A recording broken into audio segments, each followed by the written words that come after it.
Bienvenidos a Demente. Hoy tenemos el gran honor de presentarles a Linda García. Con 17 años de experiencia en cine y televisión, Linda ha colaborado con reconocidas cadenas y servicios de streaming, creando programación para el mercado hispano en Estados Unidos. Linda, deseosa de crear su camino, decidió lanzar el podcast Let There Be Luz, un espacio semanal destinado a explorar el viaje espiritual, concluyendo con su episodio número 101. Tras mudarse a Dallas en 2019, descubrió su propósito de vida: ayudar a la comunidad latina a sanar heridas generacionales económicas y alcanzar la prosperidad. En 2020 lanzó su primer curso de bolsa para principiantes y creó una comunidad de inversionistas en constante crecimiento. Conocida como In Luz We Trust, hoy, Linda es autora publicada de menteWarrior, empresaria autónoma y una luz guía para miles buscando liberarse de mentalidades tóxicas y limitantes acerca del dinero. Linda ha sido reconocida por medios como CNBC, Univision y Forbes. Acompáñenos en esta enriquecedora conversación con Linda García y descubran cómo transformar su mentalidad financiera y alcanzar la libertad económica. Vamos a iluminar nuestras mentes con Demente.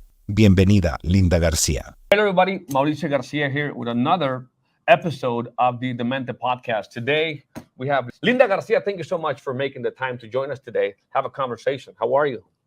I'm doing great. Thank you so much for having me. Absolutely. Well, listen, mindset is everything.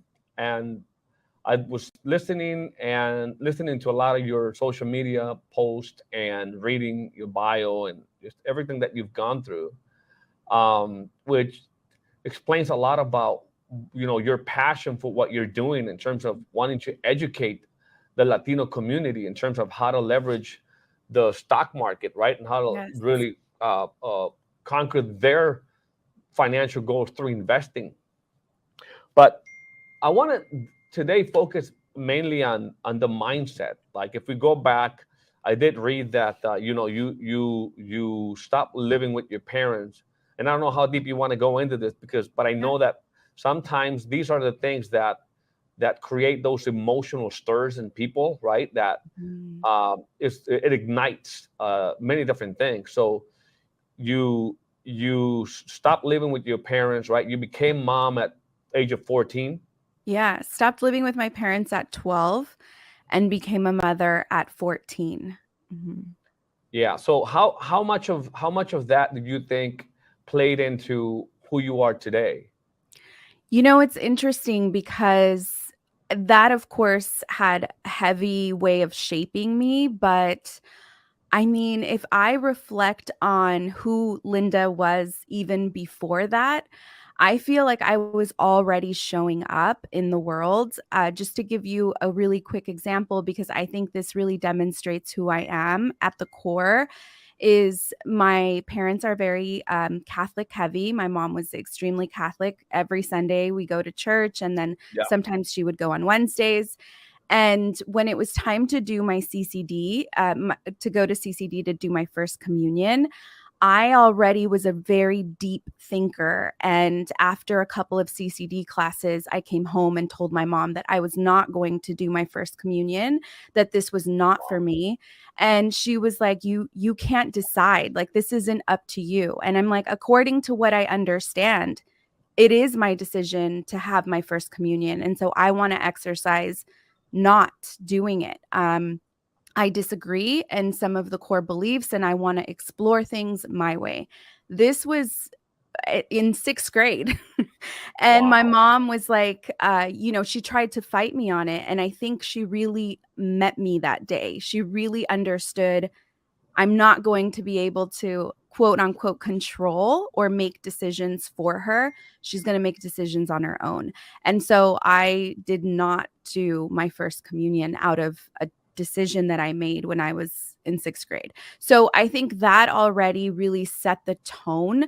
And also me seeing my mom not being able to force me to do something was critical as well. So I've been pushing back against adults and questioning questioning systems for as long as I can remember. Yeah, just being an independent thinker nowadays, I think is what most of us need to do. Yes. Everything we are all programmed, right? In ways. So if we don't think about why we believe what we believe, then it's just my humble opinion. That's why most people go through life, zombie-like. It's just like, I'm gonna do that because that's the thing that's always been done. And if you just do that, you're never going to really have breakthroughs per se, because you're thinking like everybody else. Okay, good to know that. So you started questioning everything, and I want to go into with that particular moment where you were enlightened, like somebody expanded your vision as to the power of investing. Take us to that moment where you first discovered the fascinating world of investing in the stock market, which became a passion and a mission for you. So I had broken through, quote unquote, Hollywood. I had been working at Lionsgate for very minimal pay. I was part of the team that launched Pantaleon Films, which was one of the first major Hollywood Latino studios. And at the time, I was only making $13 an hour while I was on a plane traveling with Will Ferrell, Garcia, Diego Luna. And I was in a place where I couldn't pay my bills. Like, I was making my dreams happen, but I wasn't able to pay for things. And so I really started to look deep down inside, and that, like, okay, my dreams are really coming true right now, despite the circumstances that I had growing up, despite all the things. But what is it about me that isn't able to attract money in the way that I need to attract money? Really quickly, after really thinking deeply about this topic, I then landed a job at Netflix. I went from making $13 an hour. Mind you, I was 32 years old at the time, so I was very underpaid. To $75,000 a year, which was really life-changing for someone making $13 an hour. It was like drastically different. I really quickly, within a matter of months, learned that I was the least paid person on the team, which is not surprising given the wealth gap, given that Latinas are the most underpaid. My colleagues were making $100,000 a year. And so I went through the proper channels to move forward with trying to give myself a raise of $25,000 in just starting my job. And I did that. So really quickly got a raise within, I want to say, the first 4 months of working there. And so now I'm making $100,000 a year. And I'm really trying to think about how I'm going to multiply this money, not make mistakes with this money, because it's the most money I'd ever seen in my entire life. And during that time, I had a colleague that was approaching me continuously, trying to educate me on Netflix stock and investing into Netflix. And I was so annoyed by the colleague. I think I was first annoyed because I was intimidated by the conversation. He was a white male, and I was insecure about having this dialogue with him. And I think he really picked up on that. He had a high emotional intelligence, and he began educating me and taking an educational approach. And then he did something that was, I think, life-changing. He showed me his portfolio, and I saw concrete numbers, and it clicked. And so I began investing in Netflix stock. At the time, post-split, the stock was trading at $23 a share. And I took $200 a month and I began investing. After the first year of taking $200 a month, my investment doubled. And then really quickly after that, tripled. And so I was mind blown, because I came from immigrant parents where my mom worked cleaning houses, babysitting, selling tacos, like everything she could do all at the same time. So my perception of making money is you have to work really hard. And so the stock market was destroying that thought. Even if we think about real estate, even in real estate, you have to put in elbow grease to save for, the down payment. Your perception is still, you have to work hard, especially if you're living in a place like, Los Angeles, New York, or Miami, where it has high concentrate of immigrants or children of immigrants. So it was really disrupting this notion of you have to work hard to make money. And I was mind blown, and I was in disbelief that the barrier to entry to the stock market is so high, and that there is a lack of education, and those that are educating in the space are intimidating, and they throw really big words at you that are, it's a whole other language, the stock market. So the barrier to entry is just massive. And I started to self-educate on the stock market on the side while When you working. say, yeah, when you say massive, it's because of the lingo or because the dollar amounts required? It's not even the dollar amount, because the dollar amount is a perception. That is a false perception that may have been true maybe in the early 80s. But as soon as we started online, opening up NASDAQ and S&P 500, like opening up the New York Stock Exchange online, the numbers, that the barrier to entry was very small, minimal. Correct. Yeah. But so that's a perception. When I say massive, I think it's just the language. It's truly like learning a completely new language, and it can get very heavy in terms of the amount of research that you do to buy into one stock. So that's why the barrier to entry is big. And I'm not just saying this from my perspective. Only 15% of Americans are invested in the stock market directly, shareholders. Crazy. 56% have exposure via their 401k or Right. index funds, but that's Right. not direct shareholder. Those are two different things. Right. You're investing through a Vanguard, through a certain other funds. Is that what you mean too? It's like you're exposed to the markets, but not directly owning the Correct. stocks. You Yeah. don't own the stock, which that's a big a misconception as well. People think, oh yeah, I'm invested in the stock market. No, you're invested in Vanguard, or you're invested in BlackRock. You're invested in a business that owns the shares, that invests for you. You're not Right. invested in the stock market directly as a shareholder. Very awesome. Well, one of the things I want to rescue from this conversation is that how important it is to submit yourself to somebody that has bigger vision. Because sometimes you go through life thinking, oh, I know everything, like with this sort of arrogance, like I know everything. And in your case, it was submitting yourself to somebody who's had the result, had more experience. And so you begin to model their success. Therefore, your vision then became expanded. So that's great. Let's dive deeper into that, because this is probably one of the hottest topics nowadays. Everything's financial education, financial Sure. literacy. And what have you seen? I wrote down some of the stats, what blew me away, obviously. Sure. Only about half of a percentage, 0.4% of the stocks belong to Latinos. That's Yeah. compared to the 90% of the stocks owned by whites, right? It's massive disparity. Obviously, education is one key. What do you think is the biggest reason why, still to this day, with all the information available to us, Latinos continue to lag so much in terms of being able to be more active in the stock market? What have you identified? Absolutely. It's a scarcity mindset. Point blank, scarcity mindset. The inability to acknowledge that money is a tool, because we haven't been raised to understand that money is a tool and money can be leveraged. We assume that all debt is bad, and that it is a very finite amount. And that's not true. Money is actually infinite. And the way we create money in this country, or anywhere in general, is just simply through thought.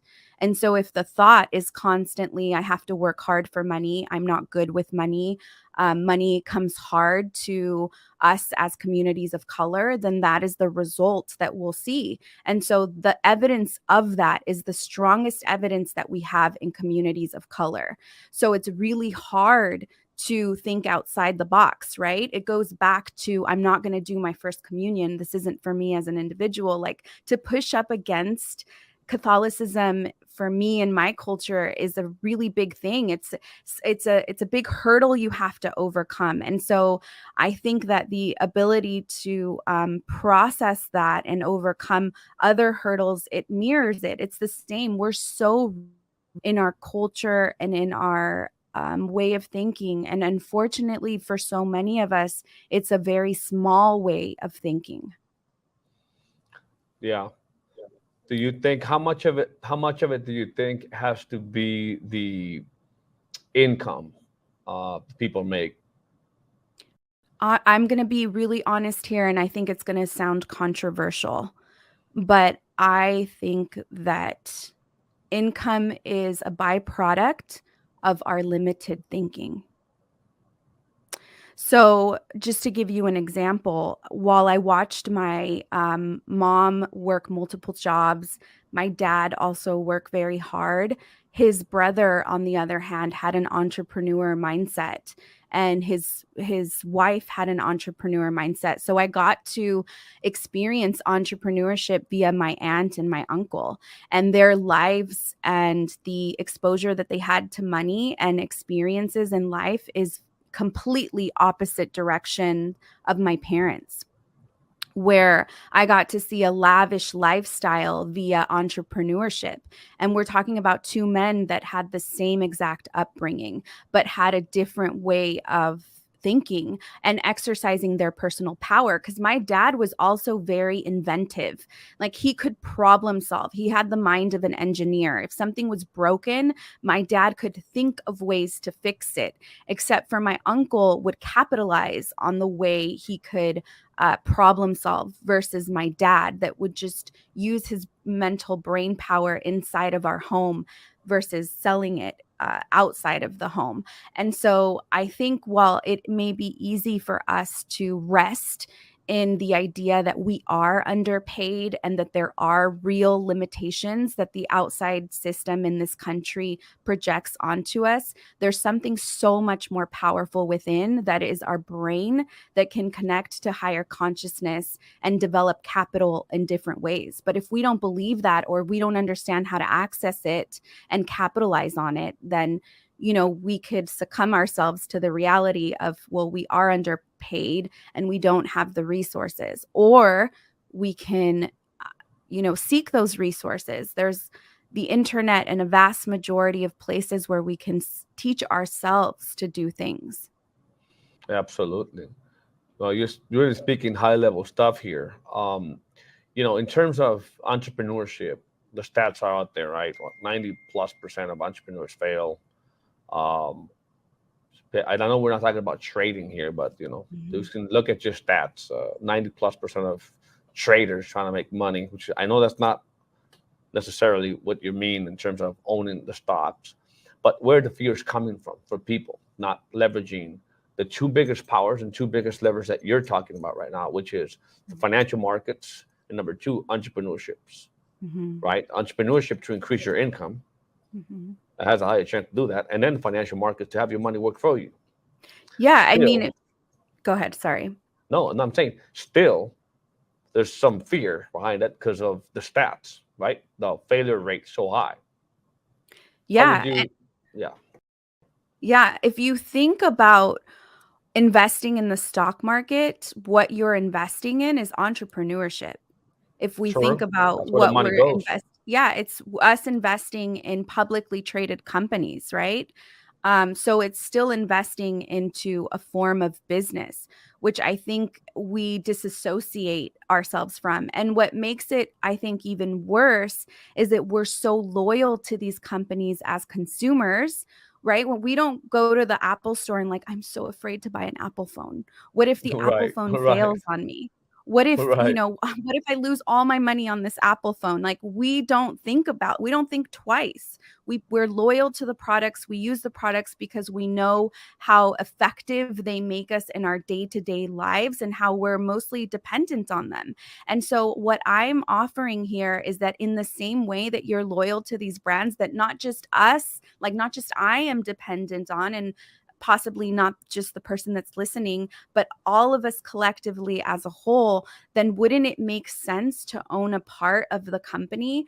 And when I talk about investing, I'm not saying go all in and put your whole life savings. I actually like to use it as a tool to invest the minimal amount that you can emotionally part with, just so you can start to see how your money changes, whether it goes negative or whether it goes positive, so that your mind can start to become a student of money being a tool and how it works. I am a true believer. Yeah, I'm a true believer that when you start investing with minimal amount, you start to disassociate the emotion that we have connected to money.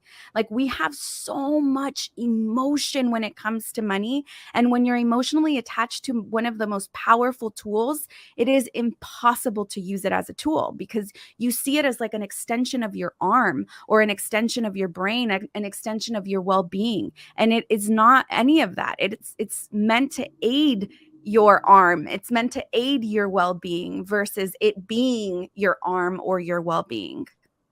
No, I love it, because it is a muscle, right? It's starting small, so you can see, like you said, those ups and downs, and just that emotional. I think I've seen so many times how it's about the emotions, not being able to manage them properly, which causes people to lose a lot of money in the financial market. So I love the way you're describing it. They start small, get comfortable with these ups and downs, because you're exercising that muscle to understand the nature of the beast. And then, it's like everything. The more you do, the more you'll learn about it as we go. But it is still like in any discipline. Obviously, education is going to be key here.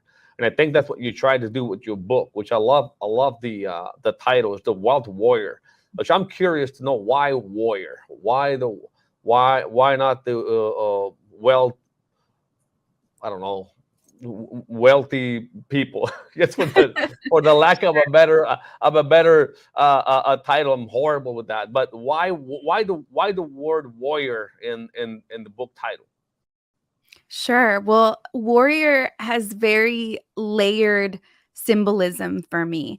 At the very core, when I think of my ancestors, at the core of ancestors, way deep down the line, I think of merchants. I think of traders. I think of entrepreneurs. I think of the original people that came up with capitalism. So there's that element of war there. And then on a much more surface level, warrior to me is overcoming your mental limitations. So it's essentially going to war with the way your mind currently thinks. And Absolutely. yeah, and so it's this fight. That's really where the war is, right there in the mind. Mm-hmm. Absolutely. Yes. But I interrupted you. You were going into something. Yeah, I just really wanted to capture wealth also, because I know that wealth has now become very trendy. Like you said, financial literacy has been, But it's about time. When you it is. When you have 0.4% of Latino owning stocks, or 1.1% of the blacks owning the stocks, it was about time for that stuff to become trendy, and in style, for sure. Yeah. Yes. And so when I first started using Wealth Warrior, just using the word wealth would make my audience very uncomfortable. Very uncomfortable. We liked to use abundance. That was the safe word. Like, oh, I want to be abundant. You can be abundant in tierra, if you like, literal, like sand. You can be abundant in flowers. It's time for us to be very direct in what we want abundancy in. And for me, it was like, we have to say wealth. We want to be abundant in wealth. We want to be clarity, total direct. You can be abundant in love, whatever, but wealth, it got to be about money. Yes. Money. Yeah, I associate warrior with aggressiveness. I go through life thinking that those who are aggressive, right? Aggressive. Without aggression, you got nothing. And I mean to say, like, do it now. Yeah. So a warrior is also aggressive. That's why I love the title. Yes, Now, thank you. What would you say is the thing? And I think we touched on this a little earlier, but I keep going back to a video of yours I found on Instagram that really touched me. It's like, it almost felt like you felt sometimes like you want to give up, right? Like, I don't know if you were really looking to do that, or maybe just express your sort of frustration for this movement that you signed up for, this mission that you're on, that you feel kind of lonely in that journey where people go to a library and they search for like financial books in terms of, or maybe specific title that this story you told about, only your book being there. So tell me a little bit more about that. And if you had a magic wand, what would you like to happen so that more of the Latinos or non-white per se would learn more about how to leverage the power of the financial markets? Sure. So, yeah, I mean, even you just saying, I know what video you're referring to, and even you just referring to the video makes me really emotional because this is really exhausting work, and I feel like the audience gets to see the part where I'm signing books and I brought a mariachi into Barnes and Noble, but on the other side of that is, my family, is a household, is dinner that needs to be cooked, and there's all I have to show up as a mom. And there's this deep calling that I continuously wrestle with, in that I realize I signed up for essentially war with other people's minds. I'm signing up for war with my community's minds. And I am aggressive when it comes to it. And I see myself as being gently aggressive, where I think I like to speak to people and they don't know that I was aggressive until they realize that I chopped up a bunch of crap in their mind by the time I walked away. They don't know what hit them, and a lot of that takes so much energy, and it takes away from who I could potentially be here in my home. But it's a mission. I really do see it as a personal mission that I'm here to execute in this lifetime. And there's a part of me that if I wasn't doing it, I'd be unhappy, very unhappy not doing it. But there's the other part of me that's, also gets tired and wants to rest and wishes that I didn't have to sign up for this mission. Oh, I understand. This stuff's it's not easy. Absolutely. Changing a paradigm, a culture, it's probably one of the hardest things to do out there. Of the things that you've seen that works and the challenges you've encountered, how have you thought about pivoting, moving forward in this cause, in this mission? How are you innovating? Yeah. So it's very interesting that you bring this up because it's something that I'm moving through right now. And I want to share this because I think it's very important, in that, the reason this all started is because I created a course that started to take off. And when I say take off, I mean take off. Like, I was generating anywhere, like at my biggest months were $170,000 a month. And so the course got a lot of word of mouth, is how it was traveling. It's what landed me the book deal. My publisher and my agent, who also represents Isabel Allende, which is crazy that I have shared the same agent with Isabel Allende. It blows my mind. Nice. Congratulations. But thank you. They came to spy on my course and then presented me with the book deal. And so at the core of who I am a storyteller. That's why I wanted to work in movies, because I've always wanted to storytell effectively to change minds. And so through the process of, I was giving my courses virtually live, and it was very draining. It took so much out of me. I paused for 2 years, and I took the advice of what traditional white entrepreneurs online would do, which is you have to record your courses and sell them pre-recorded.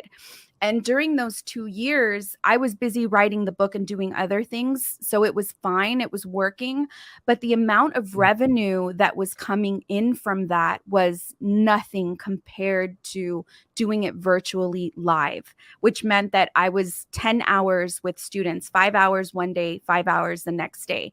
And I had to pivot out of what extremely wealthy white women were doing effectively and efficiently. And I had to understand something that I think is very important that I haven't heard anybody talking about yet, which is, you know, we tend to follow the blueprints of those that are extremely successful in this country, which tend to be white males. And if we wanted to go even further niche and I wanted to listen to a white woman, then that's who I would listen to, because, you know, I'm going to, I'm surrounded by women that are making millions of dollars a month doing what I do in different areas. So I'm trying to quote unquote model their business blueprint. Who are those? Are you comfortable sharing who your role models are? Yeah, absolutely. So one of them is Brooke Castillo. She's white. She's not a Latina. She has the Life Coach School, and she has a whole set of students that are high grossing, high power women. So I'm involved. I'm getting licensed via her school. So there's a lot that I pick up via her school. I've also done Sophia Amoroso's a business school. So there's been a lot of exposure there to white women that are they in the same niche? Are they in the same niche of financial education, or they're just business? No, just business overall. Okay. So they educate on how to run a business, right? It can be any online topic that you have specifically. But what I have learned through this entire experience is the way that they evergreen and the way that they roll out their courses and they're pre-recorded, that does not work in our market. I have worked at it for 2 years, and I have begun to understand that their blueprint is not going to be my blueprint for scaling and success. And so I've decided to pivot. I came back live course last weekend, and the numbers that rolled in from that were shocking and incredible. And I was like, this is what works for my specific audience. My people want to be live. They don't want it pre-recorded. They want access. And here's what this reminds me of, because I used to write and produce television commercials on a local level. When I wrote and produced television commercials, I would do it for white businesses. And I would always tell my the business owners, you can't just expect for the Latina community to walk in here. You need to invite them. We don't go anywhere without an invitation, and we need to have a trusted contact that we can speak to. And once we develop, like if we walk into a car dealership and we have somebody there that has helped us through the process successfully, we will not only come back for the rest of our lives, but we will come back with everyone that we know, and we will sit right next to the person that we brought, and we will ensure that everything is going accordingly. And so those are nuances that are exclusive to our community. And so I think it's less about us adapting to white entrepreneurship and us understanding that there's specific nuances that we need to stay true to in our current businesses. So I'm pivoting back to how I started, which is always a great thing to do, especially during a recession or economic downturn. And I'm really starting to look at this not from, I need to seek someone that is successful in the space and has done it before. Yeah. Unless that's a Latina, unless they have the same audience as me, if that makes sense. So I'm coming back as a student and identifying what the blueprint for us in this space should be. No, I love it, because it shows several things, that this channel is watched by a lot of aspiring entrepreneurs, people that want to go in business, want to learn about money as well. And it's just demonstrating over and over again, right? Get, someone to model and then adjust it, right? Fail. You failed, obviously, to be able to evolve and pivot, and you would have never arrived to where you just arrived at in terms of this new way of approaching and advancing your crusade if you hadn't started. Like, you didn't have all the answers to begin with. You just No. started. You were passionate about something. You got started, and now you're discovering all these things that are polishing your process, and it's taking you to success. It's impossible to know it all. This is what I'm really trying to, in the analysis, trying people to understand that it's about just acting on the little you know versus trying to get all the answers, right? Because you probably have discovered that things look so much different now than you originally believed. That's getting Oh started. yeah. So Oh yeah. that's the important things. I do want to touch a little bit on one thing, which is really two more questions as we wrap up. One, which one to choose first? Let's talk about the mindset again.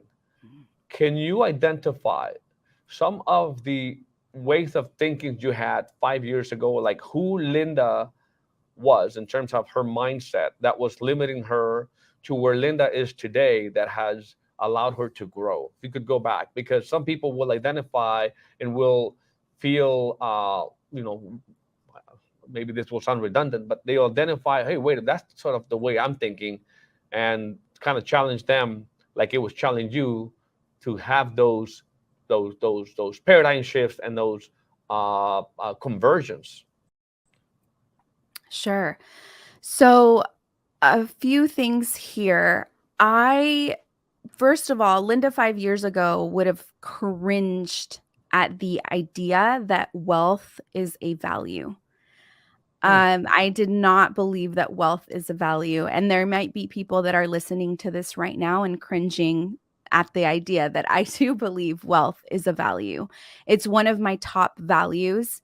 It provides opportunity. It gives me a sense of El dinero no choices. compra la felicidad. Okay, el dinero no lo es todo. El dinero no Is es that, todo, pero te puede dar acceso a demasiado, but right? is And that so, is that the context in terms of wealth yeah, being value? Okay. exactly. And so right. So that part of Está me, muy ¿cómo se dice? Arraigado en nuestra cultura. El dinero no es la felicidad, no lo es todo. Como una sí. excusa. It's like an excuse to not go out there, get educated about these things, right? It's not all. But yeah, go ahead. And what's really interesting is that when we hear people say that, it's either folks that are extremely poor or are on the opposite side and are also extremely rich and maybe have become hyper focused on money and a little less grounded. But I think there's this sense of you've forgotten what money has been able to afford you, which I've been on the side where I haven't been able to pay a phone bill and my phone gets disconnected, or Yeah. I haven't been able to fix my car. And let me tell you, there's no happiness in that. Like, as not having access to communication and as a woman living in Los Angeles, like, I mean, and so that was where my mindset was in terms of when I was doing all this exploring mentally of finding God, where does God exist, asking really big questions that were very personal in my journey. I attached to the idea that being humble and that maybe being poor is better. Not understanding that if I have resources, not only are those resources beneficial to me, but they're also beneficial to those in my community. And we need those resources. And so what I had to overcome 5 years ago, Linda, was this idea that money was evil, that rich people are greedy, that money wasn't going to fulfill me. And it's not that it does, it's the experiences that money grants me that is fulfilling. And so I really had to overcome that. And that was through questioning myself, asking really big questions internally, and then having those questions answered. I'm always so surprised by the answers that our own brain can give us. It is always so shocking to me. Like, I ask my brain huge questions, and within weeks, you know, I get the answer via thought, and I'm completely revolutionizing my perspective of life and how I'm Yeah. going to take on the next step. So crazy. And then finally, and thank you for sharing those ways of thinking. Finally, you know, you are an example of what it is to run with an idea, with the cause, learning abilities, changing mindsets, and the market will reward you. You speak about Mhm. how surprised you are. Well, I don't know if that's exactly what you said, but at least of the result and the response, the overwhelming response that you're getting from people wanting to learn from you about how to leverage the financial markets and investing. And what I tell people is that, you know, today, uh, you know, wealth, money, success does not discriminate. Yeah. It's there for whoever wants it. And you're an example. You went out there, you took action, you saw a problem, massive problem, you begin to create a solution, and now you're better off financially because you did that. I think that mindset also needs to be pushed, in my opinion, to as many people, not just Latinos, the entire world, because I believe that obviously entrepreneurship and today where there's more problems than ever before, there's the biggest opportunities lie out there. Mhm. And you know, what message would you give to people? Because I always say that is today is a lot easier to make 5 grand, 10 grand, 15 grand, 20 grand than it Mhm. is for you to save and invest five Yeah. grand, 10 grand if you're in a linear income. Yeah. You know, it's really interesting because I think at the core of this entire experience of life, what I can really take with me today that releases so much fear from me towards money is that you can, Mauricio, you can take away every single dollar I have made. You can take away all of my money. And mañana I will start bringing it in. I will start bringing it in. Nobody will be able to ever have power over me when it comes to money because I fully understand that money is simply thoughts we have in our head that we can capitalize off of. And I understand Crazy. that those thoughts that we have in our head, that is what we are supposed to be capitalizing from. We're given these ideas and these hints of our mission, our calling, what we want to do. Those callings that we have at our core is where we're supposed to be headed. Like on the other side of that is the relief of whatever tension you're currently feeling. And I think for me, that has been the most greatest lesson is that you can absolutely take everything from me today and I'll have it for you tripled in a year's worth. Like that's how confident I am in myself. And I've never felt that type of confidence. You're talking to someone that not that long ago was getting paid $13 an hour while working at Lionsgate, one of the big movie studios, because I didn't have what it took to communicate and convey my worth. That will never happen to me again, ever. No one can take that away from us, our experiences and what we've learned. Final thing, okay? If you had to write a list of abilities you had to acquire and learn this last, I don't know, you could go back to where when you were making $13 an hour to today. Could you enlist those abilities? Because I always say it's all about those abilities, not about talents. Some Mhm. people are born with talent, that's fine. I wasn't born with Sure. talent, but it's more about abilities. Have you identified those abilities to wrap it up that you, at least some of them, it's not all of them, that you say, those are the abilities I went and got, and that's what made me worthy of the result I have today? It's one ability, one that I think that we need to focus on and that Mm. is very overlooked. That is the ability to articulate your thoughts. That's Ooh, it. You have the ability to articulate your thoughts and your tongue is sharp as a sword and you have wow. a lot of power. It doesn't matter where you come from, who you talk to, what room you're in. If you can articulate what your mind is thinking in an effective way, then you have captured the audience in the room and that is all you need. Wow, that's powerful. So, did you get coaching through that? You read through that? Is it practice? How? Tell us a little bit how could we um, perfect our ability to communicate and articulate our thoughts?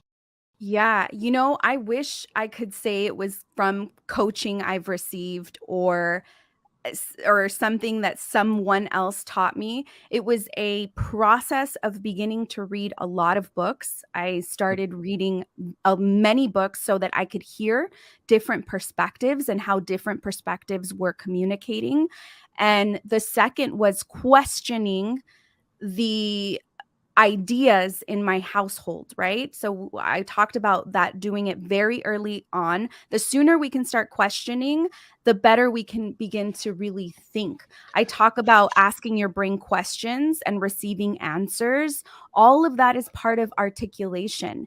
We are in an echo chamber right now where if we see an article or a headline in the news, everyone is like, I see it like everyone bumping against each other, trying to say the same headline and the same news, where no one's actually reading the article. And even sometimes for me, I dig down. Who wrote the article? What have they written before? And what's their perspective? Because I don't want to allow for an article to have power over the way I think. I understand that there's someone else on the other side of that article writing a perspective and maybe a bias that they have that they're trying to get me to adopt. So it's really the process of reading different perspectives and understanding that you don't have to adopt someone's perspective. No one has to adopt my perspective, but it's understanding that perspectives exist out there and that we have to develop our own. That makes a lot of sense. So through reading, you get clarity. As you get clarity, you eliminate any doubt. And when you have clarity and you have total confidence, you can articulate. Would that be Yeah. a way to summarize? Yeah. Awesome. Linda, so awesome that you made the time to talk to us. I really enjoyed our conversation. Hopefully we'll have a second chance here to dive deeper into more of this way of thinking. I want to thank you. I'm going to let everybody, we're going to put your link where people can find your work. They can Thank subscribe to you. the things you do. I think what you're doing is what needs to be done out there, for sure. All the way from your mindset to learning about money. So we'll definitely want to share that with our community. I want to thank you. Have a great, great week, and we'll see you in the next interview. Thank you for having me, Mauricio. I appreciate it. Thank you. Bye-bye. Bye. Wow. El poder divorciarnos de estas viejas ideas, estas viejas maneras de pensar sobre lo que el dinero realmente es, que el dinero es una herramienta y como tal le podemos moldear y podemos utilizarla para lo que realmente queramos. No hay que tener miedo de invertirlo, de utilizarlo. El dinero miedoso nunca hace dinero. Scared money makes no money, ¿no? Y entonces, si lo comenzamos a ver desde ese punto de vista, el dinero no es más que una herramienta como cualquier otra herramienta, con la cual puedo hacer, crear básicamente casi cualquier realidad, ¿no? Porque puedo invertir en un proyecto, puedo invertir en el proyecto de alguien más, puedo invertir en mí, puedo resolver problemas, etcétera, etcétera. Digo, esto es casi obvio, pero es un poco más profundo cuando lo vemos con esa ojos de que es solamente una herramienta, es un medio para. Entonces, no necesitamos, no sé, retenerla. Una herramienta es para usarse. Una herramienta guardada y haciendo nada, pues no. Hoy día lo único que hace es erosionarse, porque no tiene ninguna utilidad. El dinero como una herramienta para crear algo te tiene que utilizar. Y probablemente dentro de lo que pudiera comentarles de mi análisis de Linda fue que le pueden a uno quitar todo el dinero, pero si uno desarrolla habilidades que incrementan el valor en el mercado y con esa mentalidad de que esas habilidades son lo que te tiene de donde estás a donde quieres llegar, pues entonces nunca te va a faltar realmente abundancia en tu vida o dinero que llegue, porque siempre puedes salir a aplicar esas habilidades que aprendiste y conseguir más y más dinero. Entonces, pues ya que estamos hablando de eso, y obviamente por la duración del programa, nada más invitarlos a que si quieren ustedes ir de donde están hoy a donde quieren llegar, entonces van a necesitar tener la educación, van a necesitar tener la información para poder contrastarlo con lo que en este momento tienen y poder hacer esos cambios de curso, correcciones del camino para llegar a donde quieren. Por eso, ahí en garciamauricio.com siempre tenemos para ustedes tanto educación como hasta consultas 1 a 1, si ustedes están listos para tener una conversación sobre dónde se encuentran hoy y a dónde quieren llegar. Pueden visitar garciamauricio.com y allí pueden solicitar esa consulta 1 a 1, ya sea que visiten el sitio, incluso aquí, seguramente debajo donde están viendo este video, está un link con la conexión directa hacia garciamauricio.com, donde ustedes pueden solicitar esa entrevista 1 a 1 o bien servirse de la información que ahí tenemos para ustedes. Habiendo dicho esto, les deseo que tengan un excelente resto de su día y nos vemos en la próxima entrevista. Hasta pronto. Bye bye.